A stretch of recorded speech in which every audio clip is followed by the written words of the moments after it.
What's up, everybody? Thralls Metal here once again. I'm Necrotic Nick. I'm Jammin John. And we have an album review for you, and one that I feel is pretty highly anticipated, at least amongst its fans for damn sure.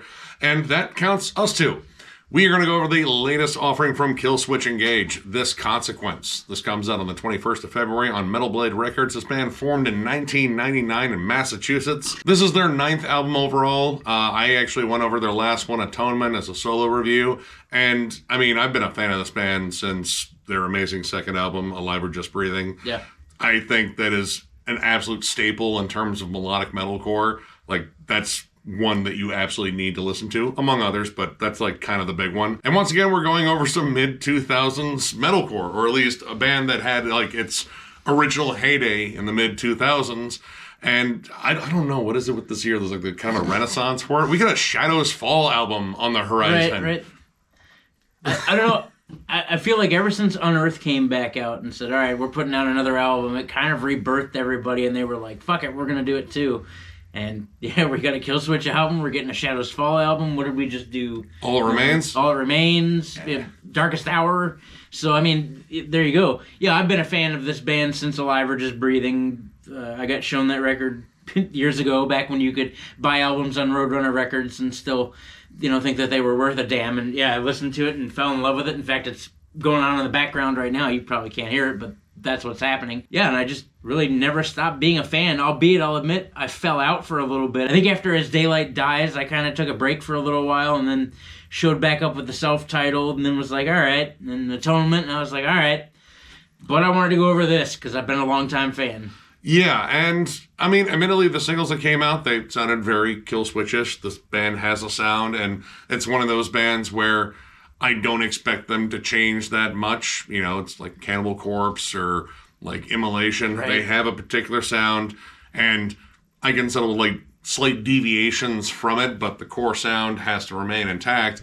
And, well, I mean, honestly, going over this album, not only does it sound like more invigorated than Atonement, yep, there is a little bit of experimentation, but at the same time, this kind of checks off every box that I'm used to checking off for a Killswitch album. Yeah. First off, production, of course, was done by Adam D, because I believe he's done like every single album, and there's good reason why he's done every single album. He's a really awesome producer. The guitars sound rich, the drums sound full, everything has a crisp sound, but it's all still like very organic.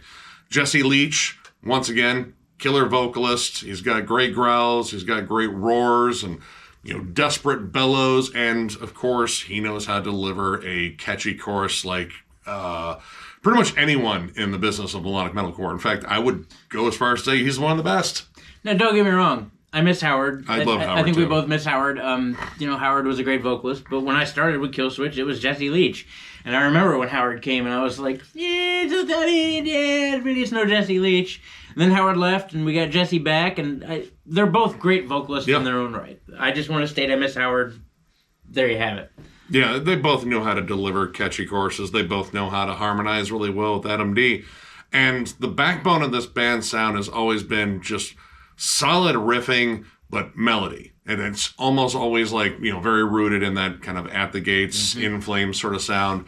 But they know how to like squeeze in really good, solid, heavy breakdowns. And right from the rip, we get what I would say is like just very much what Killswitch does well. Abandon Us and Discordant Nation, two big rippers right away, and it kind of just sets up the sound. Discordant Nation in particular, I think, is a big standout. A lot more of the mellow death roots come out. It's very up-tempo, very urgent. And the chorus, I think, is a huge standout, not only because it's a pretty clean chorus that, Jesse sings really well, but it's also blast beat driven. Like, you have this very soaring melody, and then underneath it, this really intense, just like, nice blast beat, which blast beats are no stranger to this band. But on this album, there seems to be a lot more of them. And when you say blast beats are no stranger to this band, usually the blast beats for this band, at least in my opinion, are more Mike Smith blast beats, like the very just full extension, hit everything all at once. But in this case, these blast beats, though, and they appear more than once on this record, and we will totally get to that, these blast beats are more akin to the likes of, say, Decapitated or even Aborted. Like, these are straight death metal blast beats, and I'm here for it. In fact, overall, I will say that Justin Foley's drum performance on this record, I think it's the best he's ever done, at least as far as what he's doing for material. He's full of awesome double kick patterns, blast beats, there's a bunch of tribal drums, his transition, like turnovers are all on point. Very impressed. I didn't see that coming. And it matches up with the riff work. I mean, the riff work, of course, you get exactly what you expect from Killswitch with the big melodies, some soaring leads, harmonies, and such. But I feel like there's definitely a push to be heavier and more intense, but do it in their style. Like, you have heavier tracks like, I would say Discoordination. Forever Aligned makes good use of just these heavy, syncopated, just low-end chugs. Meshuggah-like chugs. It's weird. Over kind of like an At the Gatesy sort of beat. And, it's definitely more aggressive, especially when you get down to the pre-chorus. And then you get this huge contrast with the clean chorus. But there's a focused effort on here to make sure these songs work well. It doesn't feel so jarring when they shift over to the clean choruses because there's going to be a ton of them. But they make sure they transition well into them. And again, approaching these songs with some heavier stuff. There's stuff in here that completely caught us off guard as to how heavy it was. In fact, I would say some of the heaviest material that this band has ever written. But still, it feels like Killswitch. It doesn't feel like a completely different band playing on here. And I know Nick just said something crazy, the heaviest work that Killswitch Engage has ever done, and neither of us were expecting what we got. The song The Fall of Us, wow. I mean, blast beats, tremolos, some of, bar none, the nastiest, heaviest riffs I think this band has ever written. I had a stank face for a majority of this song. And this is Killswitch Engage, you guys. I was not expecting to use the word stank face in a Killswitch record. I mean, maybe on the breakdowns, but... But, man, yeah. I mean, this whole song is straight death metal. I would love to say it was metalcore, but it's not. This is a death metal song, and... once again, I'm here for it. And once again, they still find a way to squeeze in an incredibly catchy, clean chorus on there, too. And it fits. It works well with it. But the tone is different. This isn't like the melodic death metal approach. You get some, At the Gatesy moments in this song. But most of it, you could compare it to, Nile or, again, Decapitated or something like that. It's... a little bit more technical. There's even some colder tremolos on there and dissonant riffs, but it's not done in their usual melodic sense. It is done to imply a fuck ton of aggression. There's even flat out death metal roars on that song, as well as the song Collusion too, where they get into again, more death metal territory. The breakdowns feel, again, less of those stock metalcore breakdowns you'd hear in the mid 2000s that Killswitch may or may not have invented. Countless bands kind of ape that thing. But honestly, this album doesn't rely too much on that. A lot of it is about these really cool riffs. And again, kind of just switching the vibe around, because you have, of course, your bright, soaring songs with their huge choruses that are definitely a little bit, easier on the ears for... I would say Killswitch definitely has some more casual fans for sure. I think they did that on purpose. I think they didn't want to take this record and just make it the heaviest thing ever, because you end up alienating your fan base at that point. And I think they did a good job of mixing it up between those normal kind of melancholic, still riffy songs that they've got going on, but you have songs that are definitely more focused towards melody and harmony and big soaring choruses and the things that Killswitch Engage fans, at least most of them, are looking for. And then you have songs that placate to people like us who like dark and heavy music, and it's in here too. A great balance on this album. And it's wise about the pacing on here too. It doesn't lead in with this more heavy, darker side of the band right away. Abandon Us and Discoordination and Aftermath are all still very much in the vein of what you're used to from them. It's very anthemic. The riffs definitely have a bright, soaring sound. They all feel like they're building up to a gigantic chorus because they are. Yeah, And, that's kind of what we expect. But as this album went on, it really started opening up a little bit more. And again, I kind of liked that it didn't, kind of go for the more single-ish stuff until about halfway through the album. I Believe is a Killswitch single. Yep. And if you know what I'm talking about there, well, then you've been listening to Killswitch pretty much as long as I have. Right. I believe you know what we're talking about. Yeah. It's good. It's got a big chorus. It's predominantly clean vocals. It's very anthemic. It's the You Can Do It anthem, which Killswitch are really good at. It's so damn confident that it comes in with the chorus refrain right from the rip.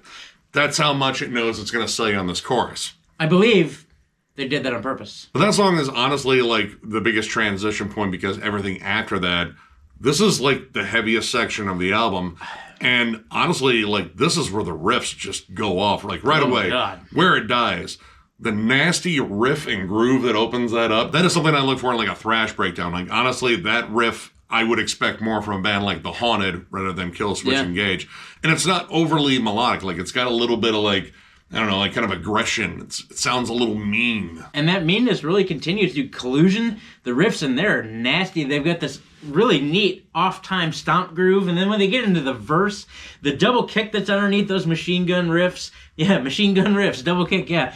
It's just amazing, dude. And The Fall of Us just pounds the shit out of you. And Broken Glass is not a Crowbar cover. It's not. But oddly enough, it sounds like Crowbar. The isolated riff that kind of kicks that off, like it's got a little bit of that sludgy kind of like, greasiness to it. And when the song kicks in, like it's a little bit more slow, a little bit more brooding. Mid-tempo, yeah. But it has these crazy transitions around the chorus. The chorus is almost kind of like Alice in Chainsy, but you get these like syncopated sections and blast beats.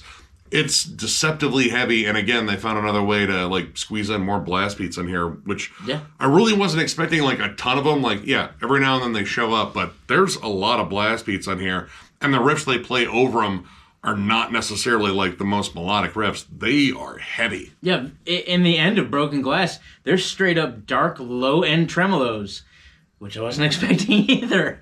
Really, the majority of this record just caught me off guard, but pretty much in the best way possible. And the stuff that didn't catch us off guard, honestly, was just Killswitch Engage doing what they do well. Mm-hmm. All of this felt comfortable, felt natural, but it also felt urgent. Like, urgent to the point where I think this is honestly probably the best piece of work they've done with Jesse since pretty much A Life of Just Breathing. Yeah. And one thing that I really like about this one is there's definitely a mix of moods on here. Atonement, I thought was a solid album. I think I gave it like 3.5.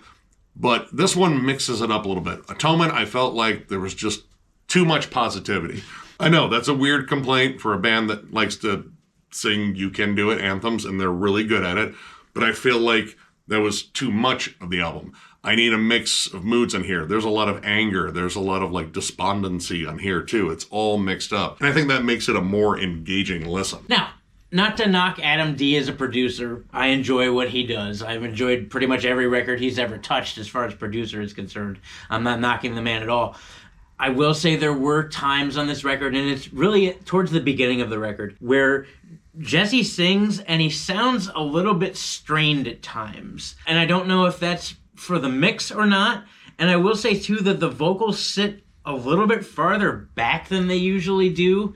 So I don't know if that was really a thing either, but it just sounded like a couple times Jesse went to go hit a couple notes and didn't quite hit it, and it felt a little strained. It wasn't really until the back half of the record where he didn't rely so much on those clean vocals and relied more on his growls that he opened up a little bit more. Honestly, I didn't have any issues with the cleans. There were some high screams where I feel like he just wasn't hitting that same level that he did. But again, this band's been doing this for over 25 years now. Right. Vocals wear down over time, but I think he does an amazing job on here overall. And production-wise, it isn't that much different than like kind of what Adam D does, though I will say it sounds a little bit more organic, especially in the drums. I actually remembered that he did the production on Creeping Death's last album, and it kind of feels a little bit closer to that. Yeah, you know what? Yeah. Especially the guitar tone. The guitar tone has this just great crunch, but it sounds like a little bit more warm and sizzly this time. In terms of any real negatives for me,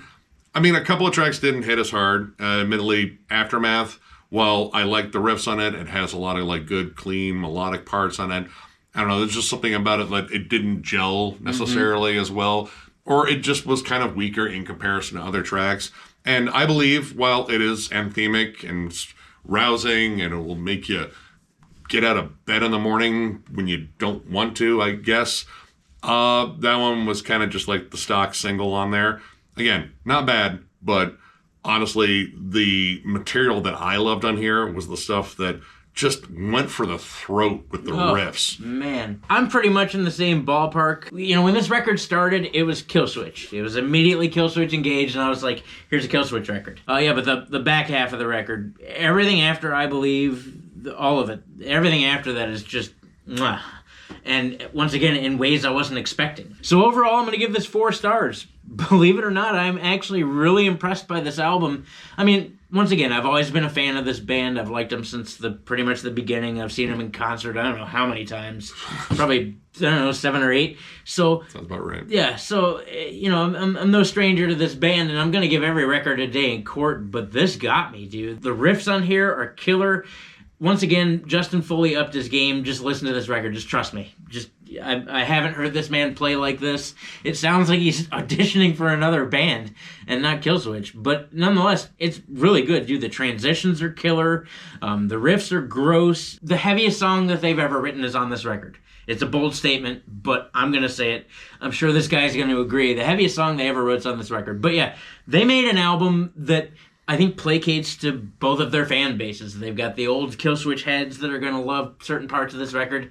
And once again, you got people like us that are going to love certain parts of this record. They did a great job. I was wildly impressed for all the right reasons. So, yeah, if you're a fan of Killswitch and Unearth and Devil Driver and Shadows Fall and Lamb of God and everybody that was out during this time period, plus you want something a little extra like Decapitated and Meshuggah, check it out. It's in here.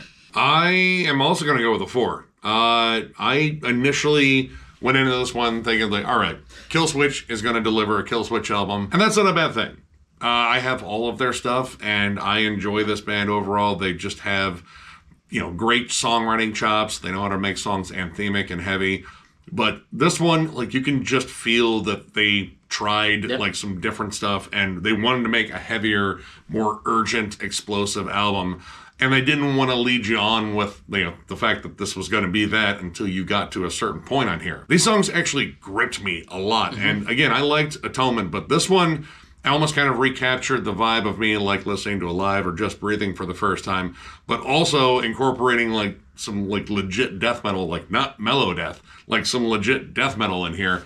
And honestly, it's just kind of cool to hear a band this far into their career take on some stuff like that and do it their way, because at no point on here does this not sound like Killswitch Engage. Correct. They just take these heavier moments and then squeeze in their melodies, throw in their giant choruses. I'd say just about every chorus on here was killer. Like, there's sing-along songs on every fucking Killswitch album. Right. And they're fucking stupid good at it. This is one of the few bands that, you know, like, if they decided, oh, we're just going to ditch the cleans, I'm like, dude, no. Just hold the fuck on. What are you doing? Stop it. Stop it. One of their strengths, and again, they're doing it really well here.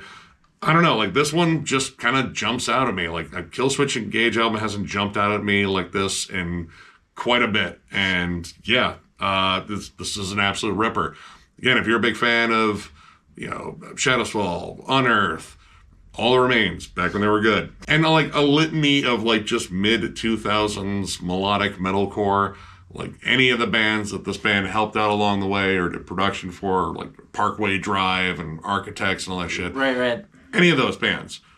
Come back to this band if you're a fan of any of those bands and you just haven't listened to this band in a while, and come back to this one, because this is really fucking good. And just to add as a final note, something I wanted to say, I've said it before and I'll say it again, I think during the pandemic, I think a lot of bands practiced their instruments, practiced writing songs, and I think this is another product of that as well. Atonement was what, 2019, 2020, somewhere in there? I think that, you know, bands use that time to practice, and Killswitch did that. So, if you enjoyed this review, give it a thumbs up, and if you were new to the channel, subscribe, because we do stuff like this all the time. We also have memberships. They were only 99 cents, and our lone perk is still just doing these members-only live streams, which we'll probably be doing one maybe at the end of this month, maybe the middle of next month. It depends, because we had one this month already, but that was to make up for the one that we didn't have in January because you were super sick. Yeah, that's right. Anyway, we're going to have more of those, and again, we might do a subject. We might just kind of sit around and talk, and you guys can ask us any weird question that comes to mind, or we might ask you some weird questions. Who knows?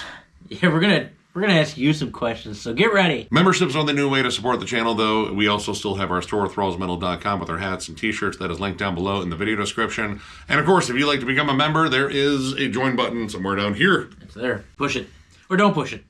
Or push it. Real good. Or don't. Real good. Push it real good. Tons of content, Nick's never-ending collection updates, states of metals that not metal, live streams, forums, I don't know, all sorts of stuff all the time. We do it for you guys because we appreciate you. Thank you for being a part of this channel. Thank you to everyone that subscribes and still talks to us for whatever reason.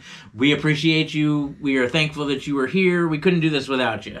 Yeah, you guys absolutely rule. Tons of content coming your way. So one more big thank you because you guys are awesome, and we will catch you later.